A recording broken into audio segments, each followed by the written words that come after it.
Hi everybody. What I'm going to do is talk you through different sorts of pastel paper. So this is one of my introductory videos, just to give you an idea of the sort of materials that you can use when you're working with pastels and the sort of papers that I prefer to work with and the different outcomes that you can get on each one. So just a quick chat about them, just to give you the basics. Now, bottom of the market really are these pieces here, this sort of thing. Now this is very much like paper rather than on card, and as you can see it's very flexible and bendable. It's not got much of a surface tooth though, it's very smooth and soft to touch. So in pastel paper the tooth, the surface is quite crucial. Now amongst the cheap papers, the best sort is called Canson, I think it's pronounced mitons, mitientes, I don't really know how to say it, it's a French word. Now on that one you can get a smooth side and a honeycomb side. And if you're going to work like I do and using layers in pastel, you need to use the smoother side. And you can often see the smooth side by catching it in the light a little bit. Obviously you can't do that on camera, but it's something you can totally do in real life. Or you can put a bit of pastel across it, rub it slightly, and you can see whether it's got this honeycomb pattern or not. And the smooth side is the one you want to use. Now, on that sort of paper, like this piece here, you can probably get maybe 2, maybe at a push 3 layers. And after that, because there's not much tooth on the surface, which is where the texture that picks the pastel up, what will happen is the pastel will just start to fall off and it won't do much at all. So as a quick example,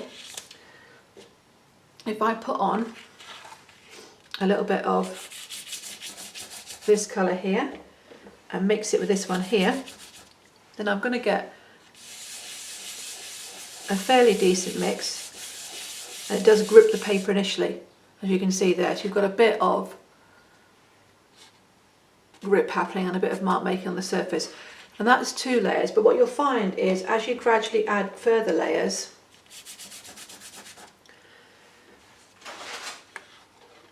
to it, what's happening is you're starting to get a lot of pastel dust appearing. I don't know if you can see that at the edge there, but I can see it in the flesh.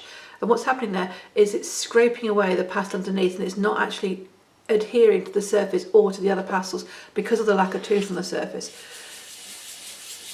So your 3 layers there is probably about the max, and you can maybe get a little bit more detail on top, but that's going to be about it.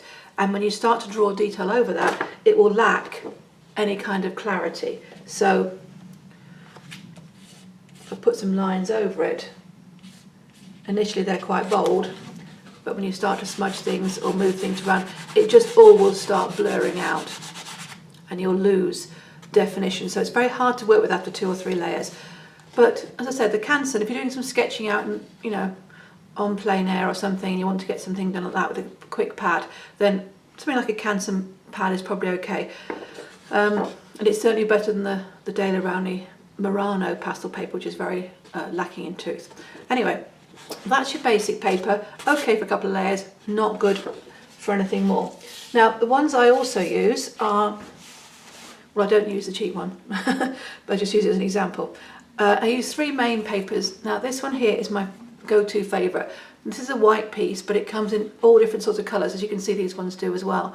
Now it comes in a big range of colours, so you can buy pads with sets of different colours in it, and this is the Clairefontaine Pastel Mat. Now on this paper it's got a very, very strong tooth, so when you put pastel on it, you do that and you rub, nothing. And if you compare that to rubbing in on here, you can see the difference. Again, if I put 2 colours on and rub, not a lot happens. Remember 2 colours on there rubbed over? Huge difference. So that's the strength of the tooth on the Pastel Mat paper. It means that initially it feels quite stiff and hard work to work with, and you think, good grief, you know, how do I get this to do anything? But it's great for either quick pieces where you leave it looking quite loose, or you can work layer upon layer and really build it up. And I've done 10, 15 layers on this and it still takes it quite happily.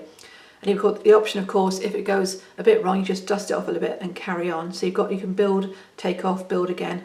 And it's great for that. And also you'll find, because of the very, very soft tooth, it's got a very soft tooth on it, so it doesn't feel hard on your fingers. It's good on your skin, which is always another thing if rubbing in.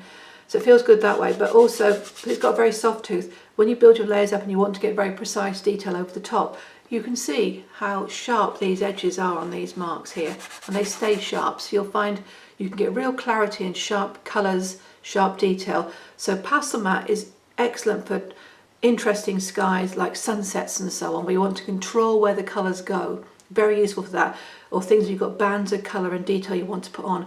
So Pastel Mat is a go-to paper for that sort of piece of work. Now, I also like using occasionally Fischer Paper. Now, with the Fischer Paper, this is one of the two colours it comes in. It's only coming in a sort of buff or a gold, which is not dissimilar to this, just slightly darker.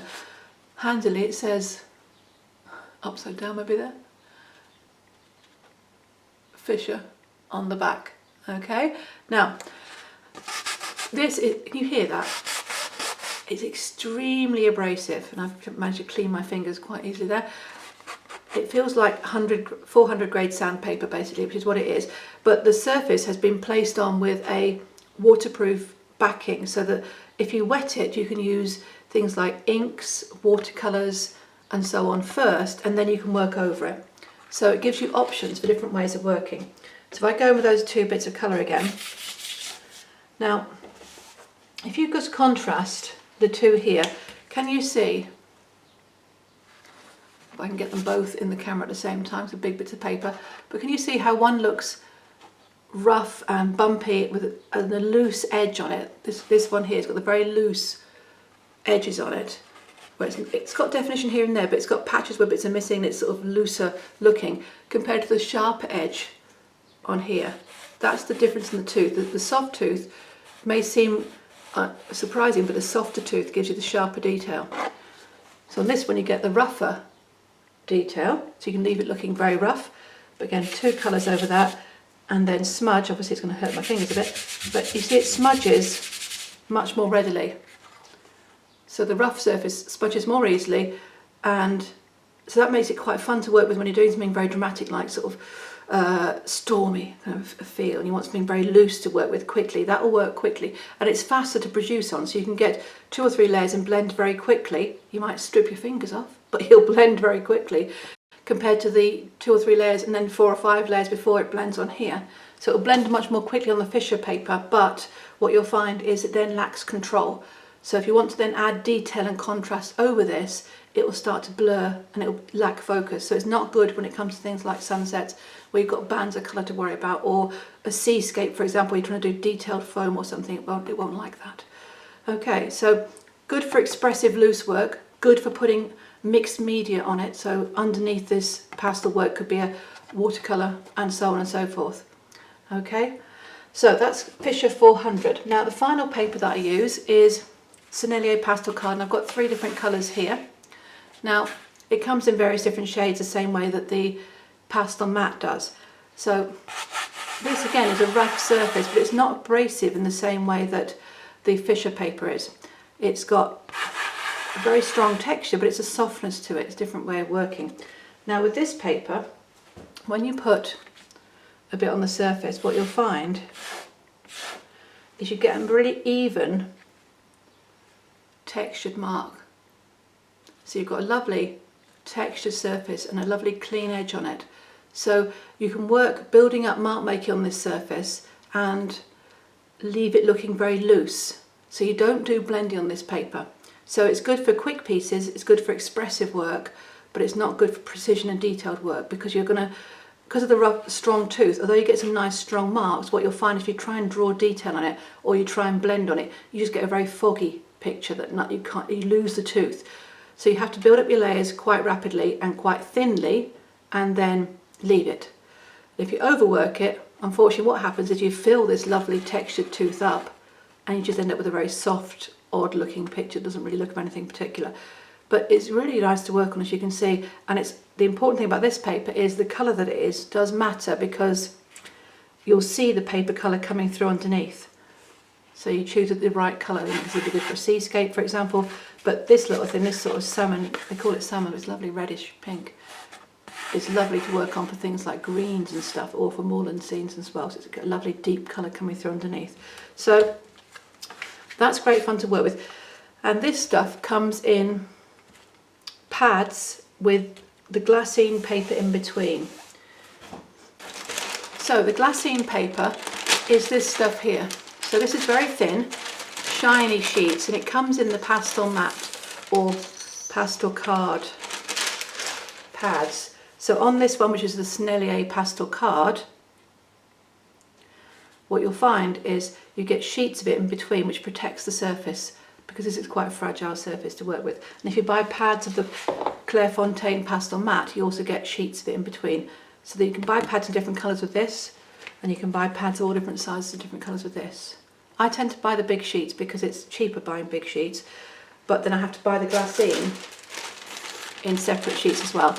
And the paper, the pastel won't stick to it at all, so it's, if you rub that over there, for example, there's nothing comes off on the surface. So it's important to have some glassine. You can buy individual sheets of glassine from various art suppliers, including Jackson's, for example. So buy sort of pack of 10 or something. Okay, so then just to recap, we've got the three main papers that I use. We've got Seinelier Pastel Card, Clairefontaine Pastel Mat, and Fischer 400 mixed media paper. And finally, if you're doing some quick sketching, then the cheaper pastel paper type things you get in standard art shops is okay to use, but after a couple of layers, it's not. So it's okay for sketching. A final pointer about paper is to talk about fixative, because I get asked this at every demonstration and tutorial workshop that I do. Now, I don't use fixative at all, because the paper I'm using has a very strong tooth and the image adheres beautifully to the surface without kneading it, and it's not going to suddenly fall off. You know, there's nothing going to happen with this, so it doesn't need to be fixed to the surface. And actually, I find fixative can actually change and distort what's in front of you as well, and it can actually ruin some of the colours, and you can end up with spray marks and all sorts of things. So I think good quality pastels, good quality paper is all you need. You don't need to fix it. You need to look after it when it's not in a frame though, so you need that glassine paper just to cover it, so you don't let it get rubbed on the surface. But if it's going to be under glassine or behind glass, then fixative is not required. Right, so I hope that gave you an insight into different papers and different effects and which one to choose for the job you're doing. So I do change papers depending on the subject matter and what I'm trying to say about the piece. Expressive and loose, mixed media, semi-abstract perhaps, or very stormy, and then precision, detail, control. So different ways of working.